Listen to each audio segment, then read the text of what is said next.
Thriller 90s love stories ಕಥೆಗಳನ್ನು ನೋಡಿರಿ. ಒಳ್ಳೆಯ ಕಾಮಿಡಿ ಥ್ರಿಲ್ಲರ್ ಮನ ಮಿಡಿಯುವ ಲವ್ ಸ್ಟೋರಿಗಳು ಇವೆ. Please like and subscribe my channel ರೀ. ಪ್ಲೀಸ್ ನೀನು ನನ್ನನ್ನು ಇಷ್ಟಪಡುತ್ತೀಯಾ? ಇದು ಸಾಧ್ಯವಿಲ್ಲ. ನಾವು ದೂರವಿರಬೇಕು. ದಯವಿಟ್ಟು ಹೋಗಬೇಡ. ನಾವು ಹೋಗಬೇಕು. ಪ್ಲೀಸ್ ಚಾನೆಲ್ ಸಬ್ಸ್ಕ್ರೈಬ್ ಮಾಡಿ.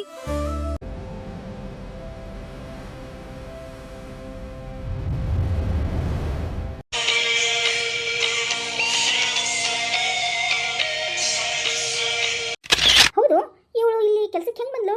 ಅದು ಮೇಡಮ್ 8-9 ತಿಂಗಳಿಂದ ಇವಳೇ ಮನೆ ಬಾಗಿಲಿಗೆ ಬಂದಿದ್ದು ಮೇಡಮ್. ಇವಳು ಬರುವ ಮೊದಲೇ ಮನೆಯಲ್ಲಿ ಬೇರೆ ಯಾರು ಹೆಂಗಸರು ಕೆಲಸಕ್ಕಿದ್ರು. ಆದರೆ ಅವಳಿಗಿಂತ ಕಡಿಮೆ ಸಂಬಳಕ್ಕೆ ಹೆಚ್ಚು ಕೆಲಸ ಮಾಡೋದಾಗಿ ಹೇಳಿದಾಗ ಅವಳಿಗೆ ಕೊಡುತ್ತಿದ್ದ ಹಣ ಸೇವ್ ಆಗ್ಬೋದಲ್ಲ ಎನ್ನುವ ಆಲೋಚನೆಯಲ್ಲಿ ಇವಳನ್ನು ಕೆಲಸಕ್ಕೆ ಸೇರಿಸ್ಕೊಂಡು ಬಿಟ್ಟು ಮೇಡಮ್. ಹೌದ್ರಿ ಮೇಡಮ್ ಅವರ, ನಾವು ಆ ಹುಡುಗಿಗೆ ಬೇಡ ಅಂದ್ವಿ. ಅವಳೆ ತುಂಬ ಒಳ್ಳೆಯಳಿದ್ಲು. ಏನ ಇವಳು ಕಡಿಮೆ ಸ್ಯಾಲ್ರಿ ತೊಗೊತೀನಿ ಅನ್ಲಲ್ಲ, ಅದಕ್ಕೆ ರೊಕ್ಕ ಎಲ್ಲೋ ಒಂದು ಕಡೆ ಸೇವ್ ಆಗುತ್ತಲ್ಲ ಅನ್ನೋ ಒಂದು ಇದಕ್ಕೋಸ್ಕರ ಇವಳನ್ನ ಕೆಲಸಕ್ಕೆ ಸೇರಿಸ್ಕೊಂಡ್ಬಿಟ್ಟು ರೀ. ಓ ಹೌದಾ, ಸರಿ. ಇವಳ ಬಗ್ಗೆ ಎಷ್ಟು ಮಾಹಿತಿ ಇದೆ ನಿಮ್ಮಲ್ಲಿ? ಇವಳ ಬಗ್ಗೆ ಏನೇನು ಗೊತ್ತು ನಿಮಗೆ? ಅದು ಮೇಡಮ್ ಅವರ, ನಮ್ಗೇನು ಗೊತ್ತಿಲ್ಲ ರೀ.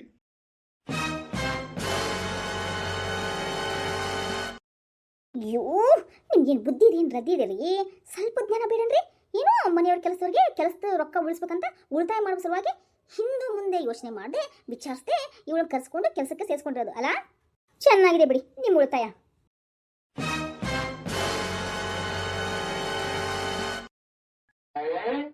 ದುರ್ಗಾ ಏನೋ ಸುಳಿವು ಸಿಕ್ಕಿದೆ ಅಂತಲ್ಲ, ಆ ಸುಳಿವು ಇವಳೇನಾ? ಇವಳ ಮುಖ ನೋಡಿದ್ರೆ ಮುಖದ ಮೇಲಿರುವ ಬೆರಳಚ್ಚು ಅದು ನೀ ಕೊಟ್ಟಿರೋ ಒಂದು ಗೂಸಾನೆ ಅನ್ಸುತ್ತೆ ಅಲ್ವಾ? ಓ, ಇವಳೇ ಅಪರಾಧಿ. ಸೊ ಅಲ್ವಾ, ಅಪರಾಧಿ ಇವಳೇ. ಎಸ್, ಅಪರಾಧದ ರೂವಾರಿ ಇವಳೇ. ಆದರೂ ಈಗ ರಾಣಿ ದೇವಿಯ ವಿಚಾರಣೆ ಎಲ್ಲಿ ಮಾಡೋದು? ಇಲ್ಲೇನಾ ಏನೋ ಸ್ಟೇಷನ್ ಕರ್ಕೊಂಡು ಹೋಗೋಣ? ಅಯ್ಯೋ ಅಯ್ಯೋ ಮೇಡಮ್, ಅಯ್ಯೋ ಟೇಷನ್ ಎಲ್ಲ ಬೇಡ, ಲೇಟ್ ಆಗ್ಬಿಡುತ್ತೆ. ಸೊ ಇಲ್ಲೇ ಒಂದು ರೂಮ್ನಲ್ಲಿ ವಿಚಾರಿಸಿದ್ರೆ ಸಾಕು. ನೀನು ನಿನ್ನ ಸ್ಟೈಲ್ನಲ್ಲಿ ವಿಚಾರಿಸಿ ನೋಡು. ಇವಳು ಬಾಯಿ ಬಿಡದೆ ಹೋದಾಗ ನಾನು ಸಹ ನನ್ನ ಸ್ಟೈಲ್ನಲ್ಲಿ ವಿಚಾರಣೆ ಮಾಡ್ತೀನಿ. ಸರಿ, ಸ್ವಲ್ಪ ಒಂದು ರೂಮ್ ಯಾವ್ದಾರ ವ್ಯವಸ್ಥೆ ಮಾಡ್ಕೊಡಕ್ಕಾಗತ್ತಾ? ಸರ್, ಮಾಡಿ ಮೇಲೆ ಒಂದು ರೂಮ್ ಇದೆ, ಅಲ್ಲಿ ಹೋಗಿ ಸರ್. ಇವಳಿಗೆ ತಪ್ಪು ಶಿಕ್ಷೆ ಕೊಟ್ಟು ನನ್ನ ಮಗಳಿಗೆ ನ್ಯಾಯ ಕೊಡಿಸಿ ಸರ್.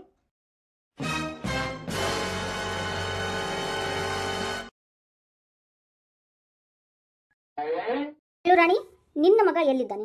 ಹಾಗೆ ನಿಶಾನ್ ಅಪಹರಣ, ಕೊಲೆ ಎಲ್ಲದರ ಬಗ್ಗೆ ಹೇಳು. ಬಾಯ್ ಬಿಡು. ಏನು ಮುಖ ನೋಡ್ತಾ ಇದೀಯಾ? ಬಾಯ್ ಬಿಡ್ತೀಯೋ ಒಂದು? ಅಯ್ಯೋ ಮೇಡಮ್, ನಾನೇನು ತಪ್ಪು ಮಾಡಿಲ್ಲ ಮೇಡಮ್, ನಾನು ಬಿಟ್ಬಿಡಿ. ನನ್ನ ಮಗ ಕೂಡ ಯಾವ ತಪ್ಪನ್ನು ಮಾಡಿಲ್ಲ ಮೇಡಮ್, ನಮ್ಮನ್ನು ಬಿಟ್ಟುಬಿಡಿ ಮೇಡಮ್. ನಾವು ಈ ಥರ ಊರು ಬಿಟ್ಟು ಬಂದಿರೋದು ಮೇಡಮ್. ನಂದೇನು ತಪ್ಪಿಲ್ಲ ಮೇಡಮ್. ಓ, ಊರು ಬಿಟ್ಟು ಅಂದರೆ ಬೇರೆ ಊರಿಗೆ ಬರೋದಾ? ಅದು ಮೇಡಮ್.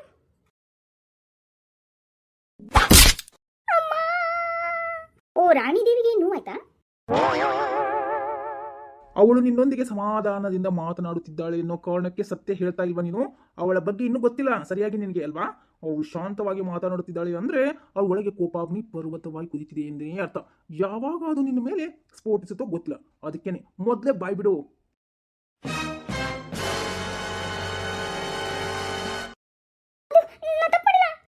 ಇನ್ನೂ ನಿನಗೆ ಅವಳ ಕಂಟ್ರೋಲ್ ಏನಾದರೂ ತಪ್ಪಿದ್ರೆ ಮುಗೀತು, ನೀ ಸತ್ತು ಆಶ್ಚರ್ಯವಿಲ್ಲ ಅಲ್ವಾ?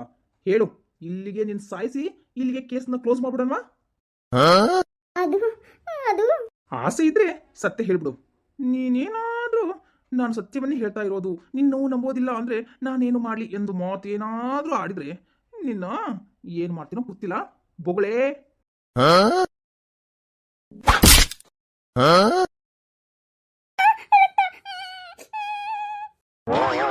ಏನೇ ಹೇಳ್ತೀಯೋ ಹೇಳಲ್ವೋ? ನಾನು ಇಷ್ಟಾದ್ರೂ ನೀನು ಹೊಡಿತಾ ಇದ್ದೀನಿ. ನಮ್ಮ ಹೈಯರ್ ಆಫೀಸರ್ಗೆ ಏನಾದರೂ ಕೋಪ ಬಂದ್ರೆ ನಿನ್ನ ಹೆಣ್ಣಂತನೂ ನೋಡಂಗಿಲ್ಲ, ಆ ರೀತಿ ಹೊಡೆದು ಎಸೆದು ಹೋಗ್ತಾರೆ ಅಷ್ಟೇ. ಅದಕ್ಕೆ ಇರುವ ಸತ್ಯ ಹೇಳೋ ಬಿಡು, ಇಲ್ಲ ಅಂದ್ರೆ ನಿನ್ನ ಮೂಗು ಬಾಯಿ ಹೇಳಕ್ಕಾಗಲ್ಲ. ಈಗ ಎಲ್ಲಿ ರಕ್ತ ಬರ್ತಾ ಇದ್ರು, ಇನ್ನು ಬಾಡಿ ಕಡೆ ಎಲ್ಲಾನು ರಕ್ತ ಬರುತ್ತೆ. ಬೊಗಳೇ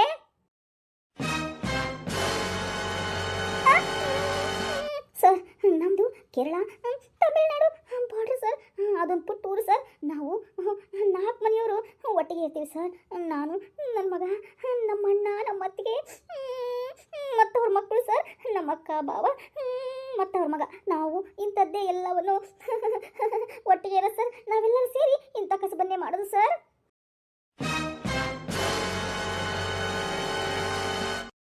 ಆದ್ರೆ ನಾವು ಮಾಡೋ ಕೆಲಸ ಒಂದೇ ಮಾಡಲ್ರಿ ಸರ್. ಬೇರೆ ಬೇರೆ ಊರಿಗೆ ಹೋಗಿ ಬೇರೆ ಬೇರೆ ಥರ ಕೆಲಸ ಮಾಡ್ಕೊತೀವಿ, ಅಂದ್ರೆ ಹುಡುಕ್ತೀವಿ ಕೆಲಸನ. ಹೆಂಗಸರು ಗಂಡಸರೆಲ್ಲ ಕಡಿಮೆ ಸಂಬಳಕ್ಕೆ ಮನೆ ಕೆಲಸಕ್ಕೆ ಹೋಗಿ ಸೇರ್ಕೊಂಡ್ಬಿಡೋದ್ರಿ.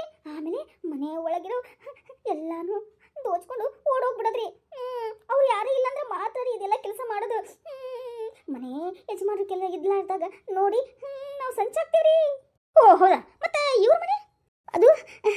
ನಾವು ದೋಚ್ಬೇಕಂತ ತುಂಬಾ ಪ್ಲಾನ್ ಹಾಕಿದ್ವಿ. ಆದ್ರೆ ಈ ಮನೆಯವ್ರು ಮಾತ್ರ 1 ವರ್ಷದ ಮೇಲಾದ್ರೂ ಒಟ್ಟ ಒಂದಿನೂ ಈ ಮನೆ ಬಿಟ್ಟು ಹೊರಗೆ ಹೋಗಿ ಇಲ್ರಿ.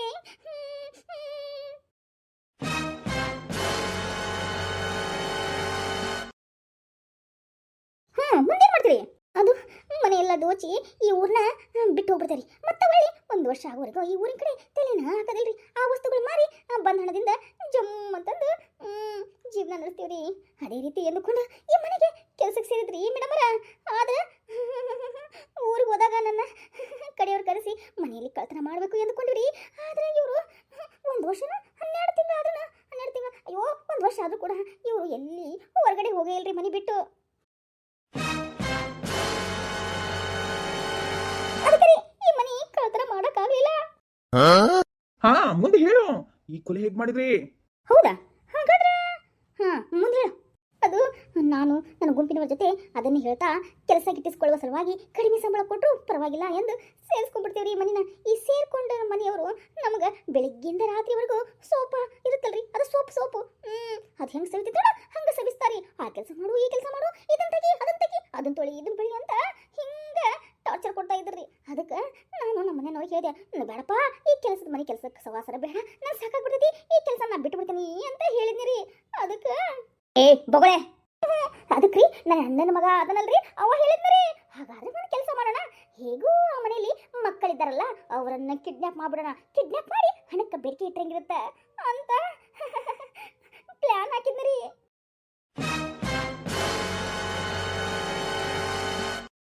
ಒಳ್ಳೆ ಪ್ಲಾನ ಮಾಡಿದ್ರಾ? ಅದಕ್ಕೆ ನಮ್ಮ ಅಣ್ಣನ ಮಗ ಅಂದ ಇದನ್ನ ಕಿಡ್ನಾಪ್ ವರ್ಕೌಟ್ ಆತಂದ್ರೆ 6-7 ತಿಂಗಳ ಎಲ್ಲಿ ಕೆಲ್ಸಕ್ಕೆ ಹೋಗ್ಲಾರ್ದ ಆರಾಮಾಗಿ ಇದ ದುಡ್ಡು ತಿನ್ಕೊಂಡು ಆರಾಮಾಗಿರ್ಬೋದಲ್ಲ ಅಂತ ಯೋಚನೆ ಮಾಡಿದ್ರಿ. ಆಗ ಈ ಥರ ಎಲ್ಲ ಪ್ಲಾನ್ ಮಾಡಿ ಈ ಮನೆಯ ಚಿಕ್ಕ ಮಗುವನ್ನ ಕಿಡ್ನಾಪ್ ಮಾಡೋದು ಅಂತ ಯೋಚನೆ ಮಾಡಿದ್ರಿ. ಆದರೆ ಈ ಚಿಕ್ಕ ಮಗುನ ಕಿಡ್ನಾಪ್ ಮಾಡೋಕ್ಕಾಗೋದಿಲ್ಲ, ಯಾಕಂದ್ರೆ ಆ ಮಗು ಇವ್ರ ಜೊತೆನೇ ಇರ್ತೈತಿ, ಕರ್ಕೊಂಡು ಹೋಗ್ತಾರೆ, ಕರ್ಕೊಂಡು ಬರ್ತಾರೆ. ಅದಕ್ಕೆ ಅವ್ರ ಮಗಳು ಅದ 10 ವರ್ಷನ 8 ವರ್ಷನ ಮಗು ಇತ್ತಲ್ರಿ, ಅದೇ ನಿಶಾ, ಅವಳು ಕಿಡ್ನಾಪ್ ಮಾಡಿದ್ರೆ ಹೆಂಗೆ ಅಂತ ಪ್ಲಾನ್ ಹಾಕಿದ್ವಿ. ಒಂದಿನ ಅವಳು ಹೀಗಾದ ಟ್ಯೂಷನ್ಗೆ ಓಡುವಾಗ ಒಬ್ಬಳೇ ಓಡಾಡ್ತಾ ಇದ್ದನ್ನ ನಾವು ನಮ್ಮ ಮನೆಯವರೆಲ್ಲ ಗಮನ ಕೊಟ್ಟು ಅವಳು ಹೆಂಗಾದ್ರೂ ಮಾಡಿ ಅವಳನ್ನ ಕಿಡ್ನಾಪ್ ಮಾಡ್ಬೇಕಂತ ಯೋಚನೆ ಮಾಡೇ ಬಿಟ್ವಿ. ಪ್ಲಾನ್ ಹಾಕಿಬಿಟ್ಟು ನೋಡ್ರಿ. ಪ್ಲಾನ್ ಹಾಕ್ಬಿಟ್ರ ನಿನ್ನ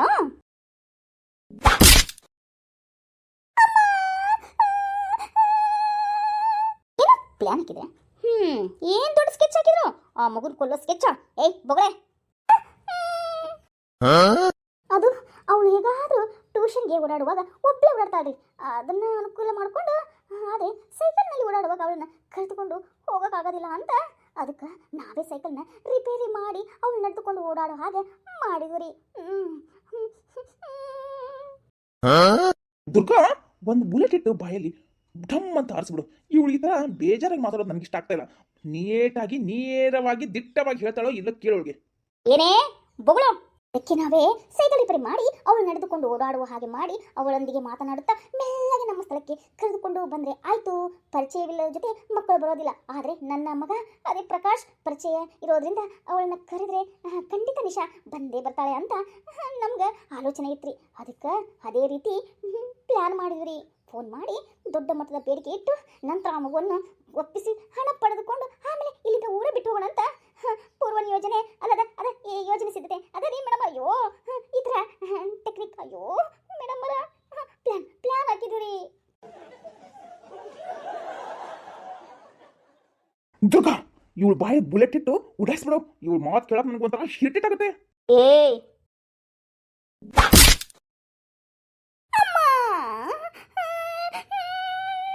ಎದ್ದೇಳೆ. ಸರಿ ದುರ್ಗಾ, ಅವಳಿಗೆ ನಾಟ್ ಪಾಠ ಕಲಿಸ್ತೀನಿ. ಅಳೋದನ್ನ ಮೊದಲು ನಿಲ್ಲಿಸು, ಆಮೇಲೆ ನನಗೆ ಉತ್ತರ ಕೊಡು. ಸರಿಯಾಗಿ ಉತ್ತರ ಕೊಡ್ಬೇಕು. ಈ ಸತಿ ಏನಾದರೂ ಸ್ವಲ್ಪ ಮಿಸ್ ಆದರೆ ನಿನಗೆ ಕೈಕಾಲು ತಿರುವಿ ಇಲ್ಲೇ ಬುಲೆಟ್ ತಗೊಂಡು ನಿನ್ನ ಫಿನಿಶ್ ಮಾಡಿ ಸತ್ತು ಹೋದ್ಲು ಅಂತ ಇಲ್ಲಿಗೆ ಕ್ಲೋಸ್ ಮಾಡ್ಬಿಡ್ತೀವಿ ಕೇಸ್ನ. ಏನೋ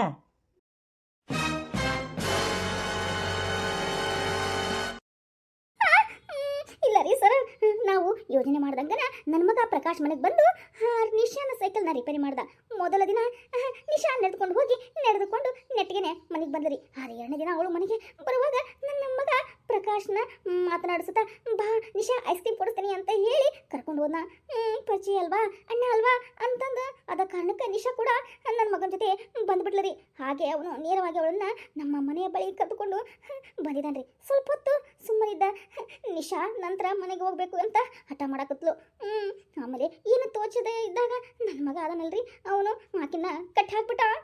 ಹಾ ಕಟ್ಟಾಕಿ ಕಟ್ಟಾಕಿದಷ್ಟೇ ರೀ ಸರ, ಕಟ್ಟಿ ಹಾಕಿ ಹೊರಗೆ ಬಂದನ್ರಿ. ಅಷ್ಟೊಳಗ ನಮ್ಮ ಮನೆಯಿಂದ ಬಂದ ನಂತರ ಅವ್ರು ನಮ್ಮ ಅಣ್ಣನ ಮಕ್ಕಳದಾರ್ರಿ.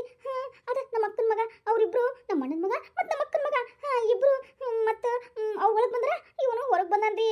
ಅವಾಗ ಅವಾಗ